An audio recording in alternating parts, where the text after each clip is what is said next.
ఇప్పుడు ఇష్టంలో కూడా ఇవ్వాలి కదా. పింఛన్లు అన్నాడు, ఇప్పటిదాకా పింఛన్లు ఈయన ఎవరు రేవంత్ రెడ్డి. ఇప్పటిదాకా పాదల్లో పింఛన్లు కూడా వేయలేదు. మాకు కూడా పింఛన్ గరీబోళ్ళం, ఇప్పుడున్న సౌకర్యం కదా, గరీబోళ్ళమే కదా, మాకు కూడా పింఛన్లు ఇస్తున్నాడు. ఒంటరి మహిళలు కొడుకులు లేరు, మాకు 2 బిడ్డలే, ఇల్లు కిరాయి ఇంటేనే ఉంటున్నాం. మరి గరీబులకన్నా ఇవ్వాలి కదా. ఇష్టాన్ని వాగ్దానాలు చేసినాయి ఇవ్వాలి కదా. దేనికి వాగ్దానాలు చేసాడు? 420 ఉన్న వాగ్దానాలు ఎవరికి ఇస్తుండు? మామూలుగా పేపర్లు ఇచ్చి ఆడిచ్చిండు. రాగానే చేయాలి. ఒక బస్ ఫ్రీ బస్ రోజు పోతామా? ఎవరో తప్పది అనుకున్న పోటలు పోతారు, వస్తారు వస్తారు. మనకి బస్తో ఏమో అవసరం? ఒక 30 రూపాయలు పెట్టుకొని బతకలేము మనం ఇళ్ళలో. బస్సులే లేకపోతే పోతాం వస్తాం. బస్సులే ఫ్రీ చేసి లాభం ఏమైంది? గరీబులకు ఎన్ని ఉన్నాయి, మస్తున్నాయి. ఇప్పుడు పింఛన్లు పెద్ద అందరు ఇళ్ళలు ఉన్నారు, బేవాళ్ళు అందరు ఇళ్ళలు ఉన్నారు. పెద్ద మనుషులు, ముసలు, వయసులు 2,000 పింఛన్ కూడా వాళ్ళకి ఇంకా లేకపోతే ఎట్లా? 2,000 అయినప్పుడు 2,000 వేయాలి. ఇప్పుడు 4,000 ఇస్తాను, 4,000 2,000 అయ్యి ఒక పేరు ఉన్నది, ఒక పేరు వస్తుంది. కేటీఆర్ తన నీకు కూడా మంచి పేరు వస్తుంది.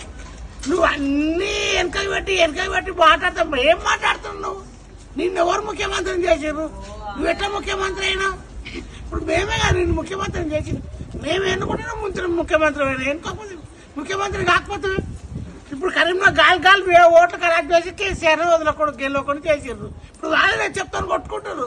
ఇప్పుడంటే చెప్తాను కొడతాం, దాంతో కొడతాం, దీంతో చెప్తాను కొట్టి ప్రైమ్ మినిస్టర్ చేసారు. అందరు కలిసి ప్రజలందరూ ఎవరు ఇష్టం వస్తే వాళ్ళు మాట్లాడతారు. పెద్దోళ్ళు అంటే మీకు సాయిగా వస్తుందా? మీకు ఎవరికి ఎట్లా వస్తే అట్లా మాట్లాడతారా? మాటలు గరీబ్ వాళ్ళు చెప్తాను కొడతారా? వాళ్ళే గెలిపేయాలి, వాళ్ళతో చెప్తున్నారు.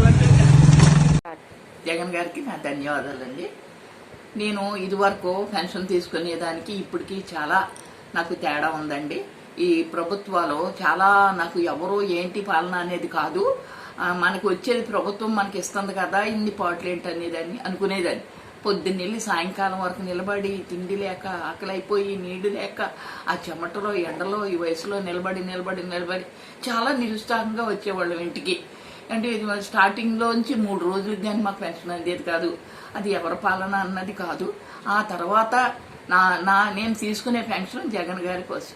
జగన్ గారు పాలనలో వచ్చిన కాడి నుంచి కూడా సంతోషంగా, అసలు నిజంగా ఒళ్ళు నెలక్కోకుండా, ఎండలోకి వెళ్లకుండా, బయటికి వెళ్ళకోకుండా, ఏంటండి ఎవరో కనీసం కష్టపడి జాబ్ చేసుకున్న వాళ్ళకు కూడా అలసిపోకుండా జీతాలు తీసుకోరు.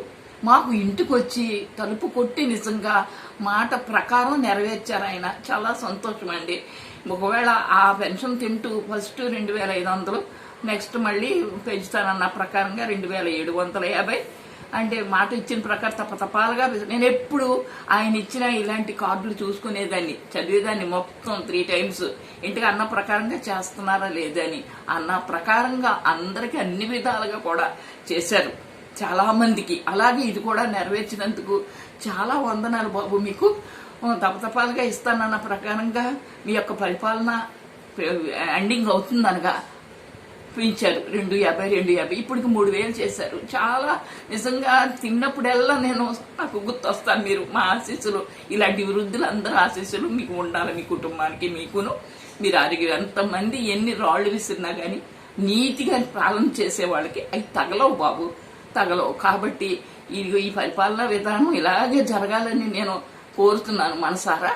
ఎంతో మంది కళ్ళల్లో ఆనందం, నవ్వు వస్తుందని అప్పు చేసినా తీర్చే శక్తి మీరు మాకు ఇచ్చారు. అది నిజం. నేను హార్ట్ఫుల్ గా చెప్తున్నాను, ఎవరో పొగడమని అలా కాదు. చెప్పాలంటే మా మాటలు అసలు చాలా నాయన. కాబట్టి ఎప్పటికీ మీరు ముందే ఉంటారు. మళ్ళీ ఈ నెక్స్ట్ పరిపాలన విషయంలో కూడా మీరే రావాలి, వస్తారు. మరలా మీరే 5 times కంటిన్యూగా వస్తారని నేను ఆశ. ఎందుకంటే ఒకరు మోసం మీరు చేయలేదు. మీరు ప్రభుత్వం అన్న ప్రకారంగా చేస్తున్నారు. చిన్న వయసు, ఈయనకేం ఎక్స్పీరియన్స్ ఉంది? ఎక్స్పీరియన్స్ అక్కర్లేదు, హృదయం బాగుండాలా, పాలన ఎలా చేయాలన్నది దీనికి ఒక ట్రైనింగ్ అది అక్కర్లేదని నా మట్టుకు నాకు అనిపించింది. ఈ చిన్న వయసులోనే ప్రజలకి ఎంత క్షేమం. నాకొక్కటే నేను బాధపడిద్దాన్ని నిజంగా. మీరు పరిపాలనలోకి వచ్చిన తర్వాత అన్ని ఆటంకాలే.